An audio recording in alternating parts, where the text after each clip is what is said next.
Assalamualaikum warahmatullahi wabarakatuh. Halo Sobat Asa, ketemu lagi nih kita. Seneng deh bisa ngobrolin cerita-cerita seru bareng Anda semua.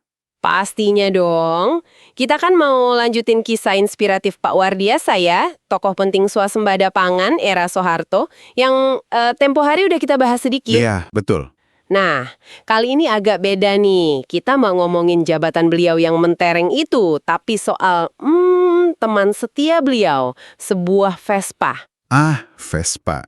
Bener banget. Skuter legendaris ini ternyata ya, bukan cuma sekedar motor buat Pak Wardiasa sama istri Ibu Endang Sri Rejeki. Oh ya? Iya, jadi lebih dari itu. Iya loh, Vespa ini tuh jadi saksi bisu perjalanan hidup mereka. Tentang kesederhanaan, kesetiaan, wah pokoknya komplit deh. Siap nggak nih Sobat Asa buat nostalgia ringan yang agak jenaka ini? Harus siap dong. Oke, kita mulai dari awal ya. Jadi waktu Pak Wardiasa studinya di Kanada udah mau selesai. Di mana tuh? Nova Scotia Technical College ya? Betul. Nah pas udah hampir kelar gitu, beliau tuh kepikiran, wah bawa oleh-oleh apa ya yang berguna buat Indonesia nanti? Gitu kan. Sempat ada ide mau beli mobil bekas katanya. Lumayan, pikirnya bisa dijual lagi buat modal beli rumah. Nah itu dia. Tapi uniknya, pilihannya jatuh justru ke Vespa baru, keluaran tahun 1962. Kok bisa Vespa ya? Kenapa tuh? Alasannya ternyata praktis banget dan masuk akal. Harganya itu loh jauh lebih murah lah dibanding mobil. Katanya sih kurang dari $150 Kanada waktu itu. Wah, dikit dong ya. Iya, malah katanya lebih kecil dari gaji sebulan beliau pas kerja musim panas, summer job itu. Terus ongkos kirimnya ke Tanjung Priok kan pakai kapal ya, shipping, itu juga lebih murah. Pinter banget milihnya. Benar-benar penuh perhitungan ya. Dan ternyata Vespa itu jadi andalan banget ya. Banget. Kemana-mana Pak Wardiasa sama Bu Endang ya naik Vespa itu, kecuali kalau dekat banget baru jalan kaki. Setia banget dong Vespanya. Setia menemani. Sampai dibawa pulang kampung juga loh ke Temanggung sama Kebumen. Ada cerita lucu nih. Apa tuh? Pas balik ke Jogja dari kampung, itu bagian depan Vespanya, deknya itu, sampai penuh sama sekarung beras. Plus oleh-oleh lain dari orang tua. Hahaha, serius? Kuat juga ya Vespanya? Kuat banget.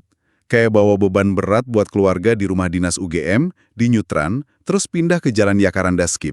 Sampai akhirnya, Vespanya ikut pindah juga waktu Pak Wardiasa tugas di Pusri Palembang. Tapi ada momen sedihnya juga ya, katanya sempat harus pisah sama Vespa kesayangan ini. Iya, betul. Ada momen mengharukan, di mana Pak Wardiasa terpaksa jual Vespanya. Jadi, waktu itu beliau butuh uang, agak mendesak itu, buat bantu ibu mertuanya, Ibu Sucinah Suwondo, mau beli rumah di Kebumen. Oh, buat bantu mertua ya, mulia sekali. Iya, kondisi ibu mertuanya waktu itu memang bisa dibilang perlu dibantu lah. Tinggalnya masih di rumah sewa. Dindingnya itu loh masih gedek, anyaman bambu itu. Jadi Pak Wardiasa lebih mentingin rumah mertua dulu ya, daripada rumah sendiri. Betul sekali. Nah, uang tabungan sama hasil jual tanahnya Bu Endang itu ternyata belum cukup.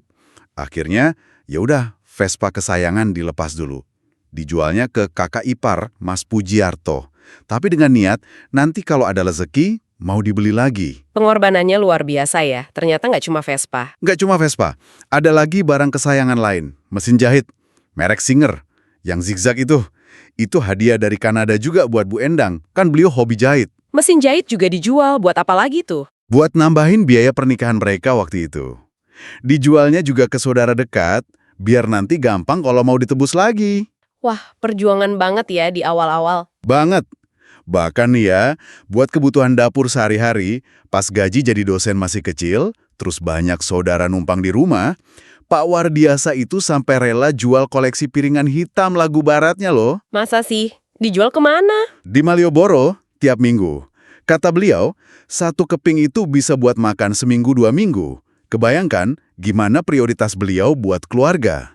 Nah, soal pengorbanan ini jadi ingat pantun nih. Boleh ya? Boleh dong, gimana tuh? Piringan hitam lagu barat dijual demi sesuap nasi. Cakep.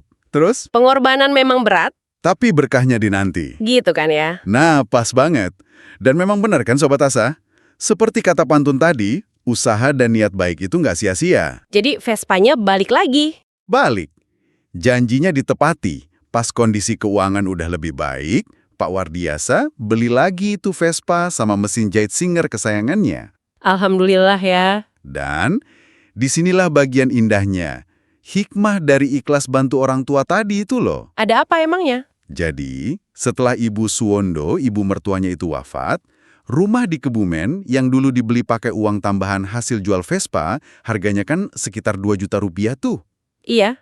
Nah, rumah itu kemudian dijual lagi sama Pak Wardiasa. Tahu harganya berapa? Berapa emang? Jangan bikin penasaran deh. 1,5 miliar rupiah. Serius? Dari 2 juta jadi 1,5 M? Wah, Iya, gila kan naiknya? 750 kali lipat. Luar biasa banget berkahnya. luar biasa. Pantesan Pak Wardiasa sendiri bilang ya, setelah membelikan rumah untuk ibu mertua, saya merasa semua urusan dan rezeki dimudahkan Allah. Wah, ini pengingat kuat banget ya buat kita semua. Betul. Kisah Vespa ini walau kelihatannya sederhana ya, cuma soal motor tua, tapi maknanya dalam banget. Tentang kesetiaan, ya kan? Tentang pengorbanan tulus buat keluarga, dan tentang gimana keikhlasan itu bisa buka pintu rezeki yang nggak kita sangka-sangka. Jadi bikin mikir ya, kira-kira nih Sobat Asa, pengorbanan apa ya dalam hidup kita yang mungkin sekarang kelihatan kecil tapi siapa tahu bisa bawa kebaikan besar nanti di kemudian hari. Jadi bahan renungan kita bersama nih. Nah, betul banget. Tapi jangan kemana-mana dulu ya Sobat Asa, tetap di sini bareng kita. Karena sebentar lagi kita bakal balik lagi dengan topik-topik lain yang pastinya nggak kalah unik dan menarik. Assalamualaikum warahmatullahi wabarakatuh. Waalaikumsalam warahmatullahi wabarakatuh.